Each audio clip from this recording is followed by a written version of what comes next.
You are an MVP. Yeah, you heard me right. You are an MVP. You are a game changer. You are made for more. You are built just in time, on time, for a purpose, on purpose. Now, you may be thinking, is that for me? Let me tell you, it is. You know why it is? Because we all have opportunity to grow.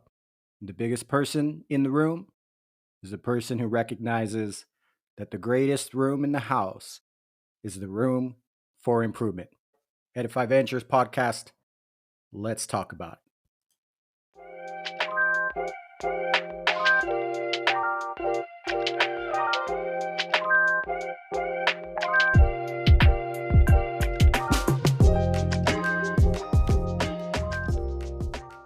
You know what? It's long overdue. Thrown out a few podcasts. I appreciate the support, the feedback. Thank you to my listeners, those tapping in. This is your host, Jose Hutron, with the Edify Ventures podcast.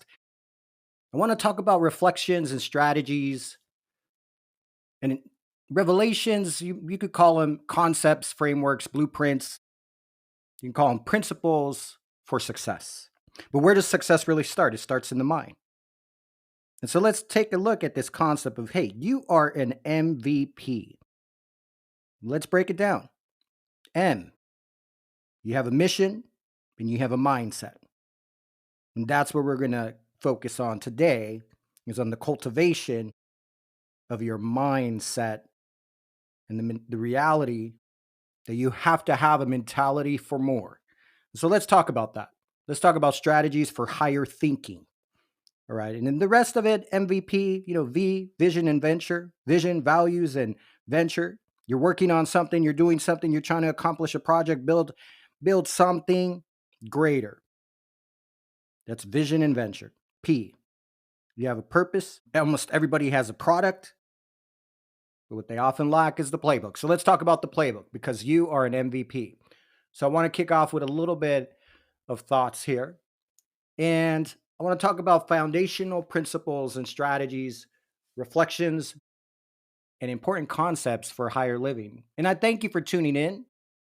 This is an effort in sharing tools and frameworks and things that have worked for me to help me soar above the storms, maintain an attitude of gratitude, and believe in the power of possibility. And if you've listened to my previous podcasts, you know that, hey, this is different, because I recognize that we're built different. We're built for more.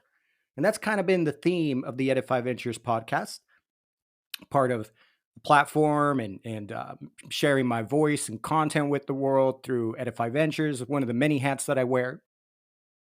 And I'll talk more about that as we wrap up. But I want to go ahead and get us started with a little bit of bread. Give us some fresh bread. We'll talk about the bread of life. So let's talk about it a little bit here. I just want to read something, and I think this is a foundational principle. I get my inspiration, my direction, get my identity from the Word of God. And I want to read something from the New Testament here, because I think it has tremendous application for everybody, no matter who you are, where you're at, or what you might be running into, and especially as we wrap up 2025 and we prepare for more in 2026. And so let's talk about it. I want us to go to Romans chapter 12, verse 2, and I'll read it for you if you're not carrying your sword, but I'll read it for you. It says, "And be not conformed to this world, but be ye transformed." Wow, that right there tells me I have an opportunity to change. I have an opportunity to grow, to get better, to become more than I am today. Because trust me, I can admit that I'm not perfect. But this invitation for more, this word that says I can be transformed into something greater, sign me up. That's what it means to be an MVP. So we may be sitting on the bench, warming, or keeping the water cool, keeping the ice in the water, keeping others refreshed and hydrated. But we can step off the bench and step into the action And we have an opportunity to be transformed. How can we be transformed? Here it is. It says, and be not conformed to this world, but be transformed by the renewing of your mind. There it is. By the renewing of your mind. Our transformation begins with our process of interpretation, cognitive, call it cognitive function, the synapses in our mind, in our brain, moving and evolving and transforming. The transformation process of everything that I become, my identity, my footprints, my fingerprints on the world can be transformed by the renewing, the belief in more, in better, by the renewing of my mind. So it says, be not conformed to this world, but be transformed by the renewing of your mind, that you may prove what is that good and acceptable and perfect, right on time. There ain't anything else better. You can't settle for anything less than God's very best. And so that's how we can prove, we can flesh out, we can inspect what we expect when we prove what is that good and acceptable and perfect will of God. And the will of God is good, it is acceptable, and it is perfect. And that's what I like to call the gap. The gap between where I'm at and where I need to be, where I'm made and aligned to, is both good, acceptable, and perfect. So I want to read it to you in the New Living Translation because that was the King James Version. But let's read Romans chapter 12, verse 2 in the New Living Translation. Says, don't copy the behavior and the customs of this world. That right there tells me all of the patterns, the customs, the alignment with anything else, but the principles of the kingdom are going to let me down. If I align myself to the behaviors and the customs of this world that are about hype, that are perhaps about me, myself, and I, more and more and more, keeping up with the Joneses, the behaviors and the customs of this world shall pass away. But it says, but let God transform you into a new person by changing the way you think. And that's what I kind of feel today, driven and inspired to talk specifically about this particular topic, because I know a lot of people, myself included, that need work in the faculties of our mind. And it's not wrong to admit that we can think better, we can think more clearly, we can clarify, we can achieve clarity by investing in our mind and how we think, our attitudes, our beliefs, the process of our cognitive function. It's our attitude that determines our altitude, no? So then it says, then you will learn to know God's will for you, because I think we all want to do what's right for our creator who took the time to fashion us, and says we are made in his image. Then you will learn to know God's will for you, which is good and pleasing and perfect. Luego lo voy a decir aquí en español para todos mis hermanos que nos escuchan, están sintonizando en español. Bienvenido. Dice en Romanos 12:2, no os conforméis a este siglo, sino transformaos. Eso quiere decir que puedo ser transformado. ¿Cómo? Por medio de la renovación. Es un proceso. Yo soy una zona de construcción.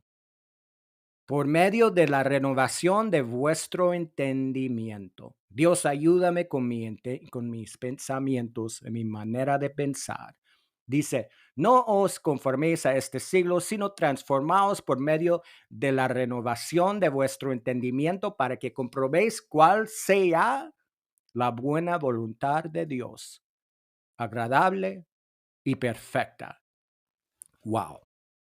Romans, I want to read it in the Amplified Version. It says, and do not be conformed to this world any longer with its superficial, plastic, fake, not able to satisfy, superficial values and customs. They're not worth our time. But be transformed and progressively changed. I can progress. I have a mission to progress as you mature spiritually. So it's a maturation process by the renewing of your mind, Here's how: focusing on godly values and ethical attitudes. What is right? What is pure? If there be any virtue, if there be any peace, love, think on these things, right? So that you can prove for yourselves, not anybody else, but first and foremost for yourself, what the will of God is, that which is good and acceptable and perfect in his plan and purpose for you. We are made for more.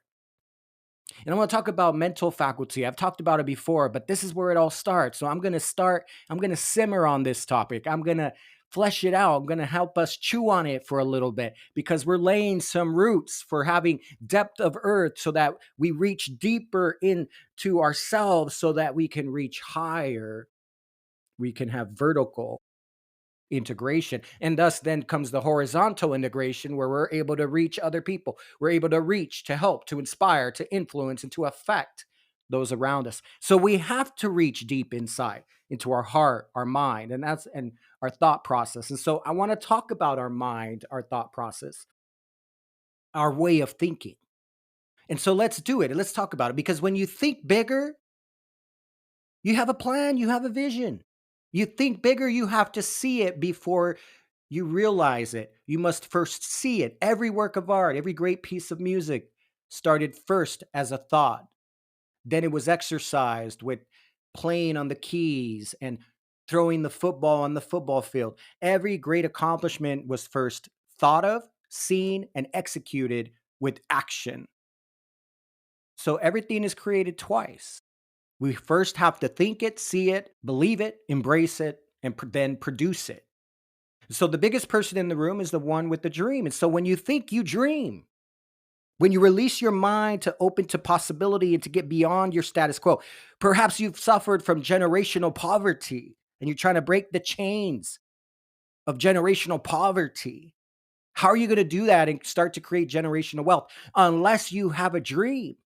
And so the biggest person in the room, no matter who you are, or whoever's listening to this, you believe in the faculty of thought, the power of mindset and mindset, what I'm going to call mindset ops. You can operationalize your approach to maintaining a positive aperture, a positive frequency in your mind.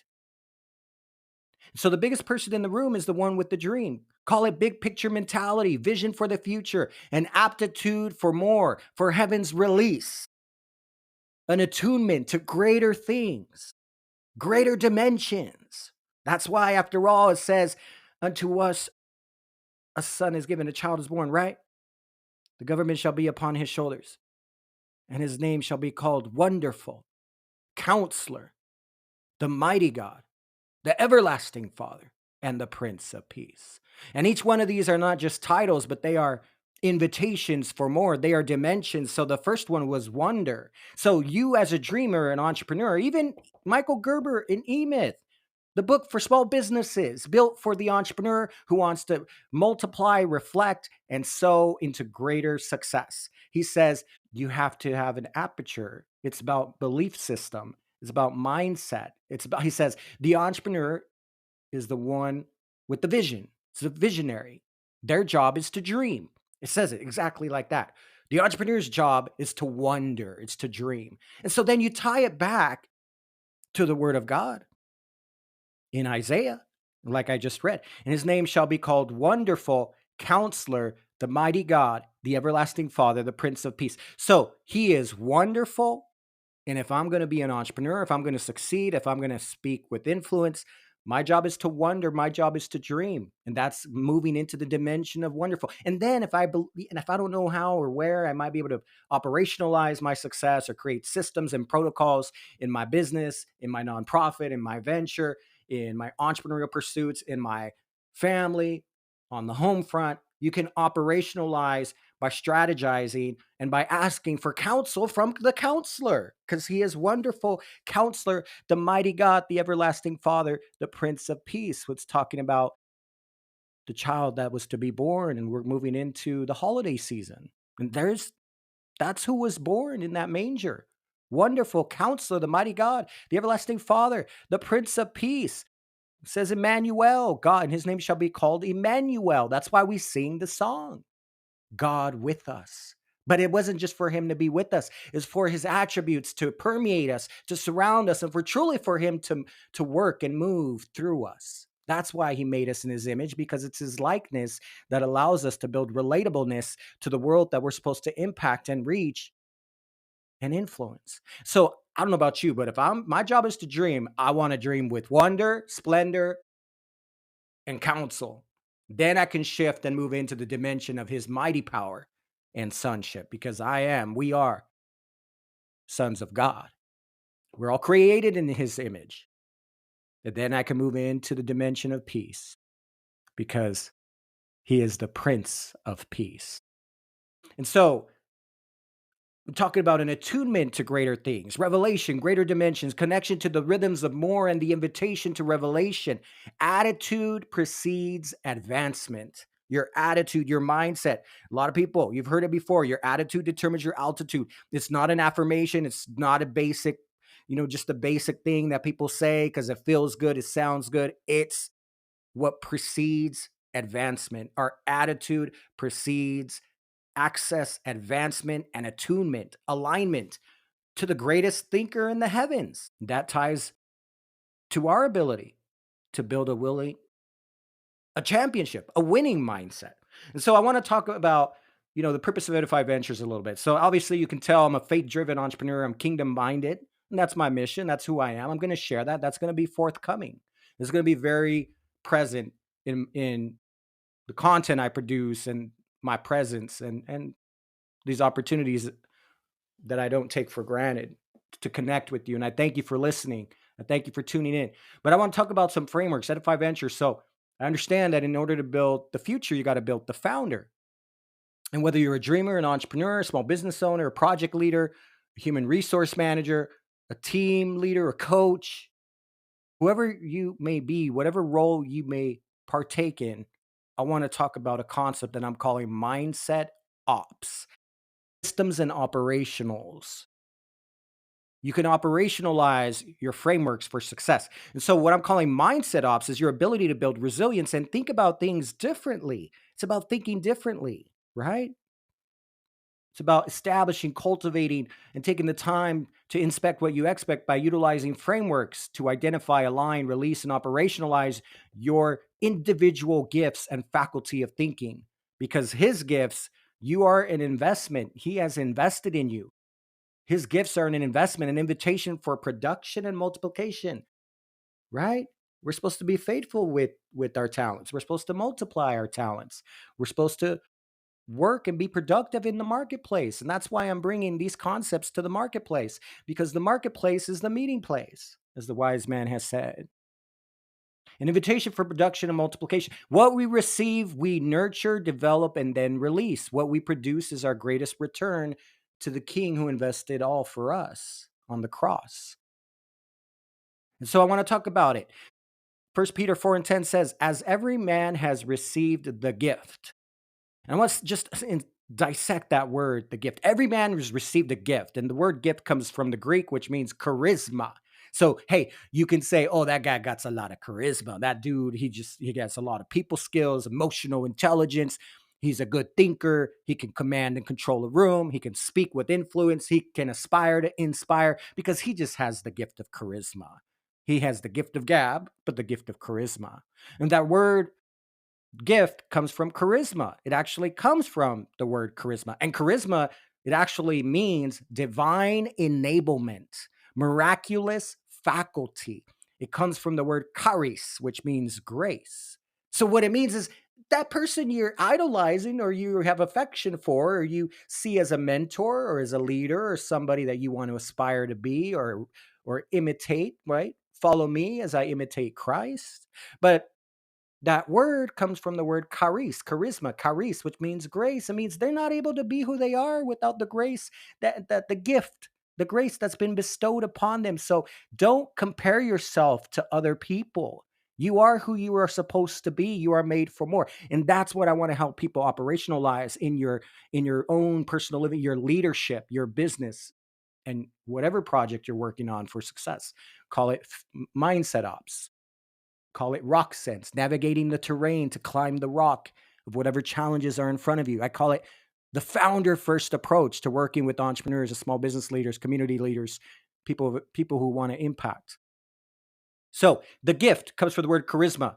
So it says, as every man has received a gift, every man has received a gift, an investment from the kingdom. Even so, minister the same one to another as good stewards of the manifold grace of God. It's manifold. It. We got to break it down, chew on it. There's so many levels to it. There's so many dimensions to the truths and the principles of the world. There's principles. Man. My next episode will probably be about Thomas Edison. Thomas Edison and how his propensity to just take what's status quo and see it differently and build upon it, which is what we call true innovation. He wasn't so much looking for problems that needed solutions. He went out to find solutions that just needed modification. In other words, he was not comparative. He didn't compare himself to other people. He found things that were working. He said, let's figure out a way to do it better. That's what we call innovation by multiplication. It's what we call taking what you're doing now to scale up so you can scale your business from single source, one location to maybe multiple locations, maybe leveraging the franchise model to replicate a repeatable business model for you to dominate and to be successful on the path to more, to generational wealth. So I invite you to follow me and to connect with these principles. And I'll drop my link tree in the notes related to this podcast. But I encourage you to connect with this. And so every man has received a gift, is invested in principles. These are principles. These are foundational pieces. And I want to tell you what one of the winningest coaches in football, Coach Belichick, wrote in The Art of Winning. He says, principles are foundational pieces, pillars, if you will, upon which you will build your base for sustained success. Some are non-negotiable and some are flexible. So I want to talk about these are principles, and that's what we're going to hit. And I'll invite some guests. I have some recordings of some really awesome entrepreneurs that I want to share. We're going to talk business. We're going to talk ventures. We're going to talk customer funnels. We're going to talk go-to-market strategy, how to scale, how to fine-tune your brand, your pillars of marketing, all of the above. But I first want to lay some principles for us to open our mind that we are made for more. And so cultivating a growth mindset, that's why I'm dedicating this Edify Ventures to cultivating a growth mindset. I'm calling it Mindset Ops because I want to help give you tools to do just that. Cultivating a growth mindset and being renewed is not optional. You can start the process. You can start today. You can be renewed. And I'm going to leave you with this. Philippians 4:19 says, but my God shall supply. So at the intersections of opportunity, projects, things that I need to discern for my time, my mind, my money, my partnership, my collaboration, where I focus my time, attention, and effort, I can have help. I can receive help because it says very clearly, my God shall supply whatever you need, all your needs according to his riches in glory by Christ Jesus. And what that tells me is I have access to divine supply, and it's infinite. It's infinite supply. I can do all things through Christ which strengtheneth me, right? Philippians 4:13. All right, so I thank you for just tuning in, for hanging in here. I hope that this has helped somebody. I felt a tremendous surge, a push to share this, to get back on this podcast platform. But I hope and I invite you to follow me, connect with me on YouTube, all of the socials. I'm creating content on all channels, Instagram, and maybe launching a TikTok here soon, just so I could do some more video content, get out there a little bit to share these thoughts and principles that have helped me. That's the goal. Edify means to build up. I'm here to build up. And that's why we're calling this the Edify Ventures podcast, part of Edify Ventures. So I invite you to follow me. I'm your host, Jose Hutron, faith-driven leadership and entrepreneurial strategist and community builder who helps people build generational wealth by building a founder-first mentality or a growth mindset, because the marketplace is the meeting place, and I equip entrepreneurs to explore, launch, scale, and thrive through mindset ops and a founder-first approach. Kingdom entrepreneurs, faith-driven, those who want more, those who want to connect the dots, who feel disconnected from more. This is for you. Thank you for tuning in. We'll see you next time on the Edify Ventures podcast.